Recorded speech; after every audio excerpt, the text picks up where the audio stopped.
I'm joined by our senior investigative correspondent, Aaron Katersky, who is currently outside the courthouse. I want to delve into one of the repeated statements made by Trump, asserting that they won at the appellate division, and the judge is refusing to enforce that decision. Help us understand what means by that. The former president has seen some success at the appellate division, the next court level ahead of Judge Aaron at the civil court. The division ruled that certain charges by New York Attorney General Letitia James were outside the statute of limitations. However, the core of the case remains intact. A summary judgment motion ruled that Trump's business involved fraudulent financial statements submitted to banks and insurance companies to secure better terms. Despite temporary successes, Trump's gag order has been reinstated, and the entire case is expected to be appealed. Once the trial concludes, Trump is currently under a limited gag order, emphasizing the need to be cautious about his statements, particularly regarding the court staff, including the judge's law clerk. Disparaging comments on social media led to the imposition of the gag order, emphasizing the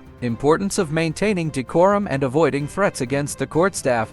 Moving on to the trial proceedings, Eric Trump's testimony was canceled by the defense. While they didn't explicitly state the reason, they indicated that any relevant testimony had likely already been entered into evidence by other witnesses. Despite this, Eric Trump is present today, acting as a spectator. Testimony from an accounting expert from New York University is expected today, aiming to counter the claims of fraudulent financial statements. The defense is primarily laying the groundwork for an appeal and attempting to convince the judge to limit the financial penalty, known as disgorgement. The New York Attorney General's office is anticipated to seek up to $400 million as ill-gotten gains from fraudulent financial statements. The aims to minimize this amount. As Trump is present in court today, Monday is scheduled for his testimony. His previous combative and defensive stance during the Attorney General's examination raises anticipation for his statements. Trump's arguments include the offsetting of overvaluations with undervaluations and the assertion that no harm was done since the banks were repaid.